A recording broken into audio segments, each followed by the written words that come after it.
Hello guys! For this video guys, gagawa tayo ng creme caramella. So, meron akong tatlong tatlong karton ng caramel powder. Sa bawat karton ng caramel powder is maglalagay tayo ng dalawang fresh milk na dalawang karton. So, meron tayong 6 na fresh milk. Ayan guys, isasama-sama natin yan dyan sa may lagayan. Sama natin. Depende yan sa iba kung paano nila gawin. Sa akin kasi paghahalo ko muna lahat. Ayan, yan yung first part. At ayan yung cream powder. Cream caramel powder. Ayan. Ayan. So, ihalo mo yan. Ilagay mo dyan, samahin mo na bago mo isa lang. Kasi ako, iba-iba naman kasi ang pagkagawa niyan iba.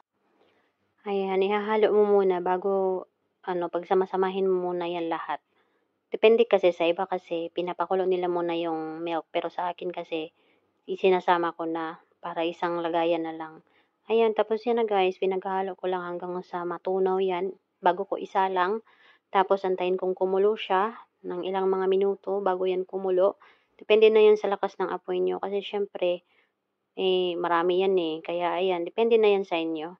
So ayan, naglalagay ako ng yung sugar niya. Lagyan ko ng tubig kasi naka-frozen kasi yan. Kaya yan, parang lumambot. Ayan, lalagay ko lang sa lagayan. Ako naman, pinili ko dyan is yung anuhan ng cake, yung lutuan ng cake. Kasi nga, mas maganda. Meron ka para siyang flour kasi. So, yung molder ng cake, yun ang ginamit ko. Ayan siya guys, nagme-melt siya.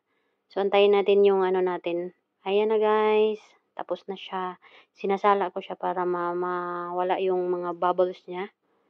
Tapos, ayan, inunti-unti ko siyang ilagay. Ayan na guys, yung finished product. Thank you for watching.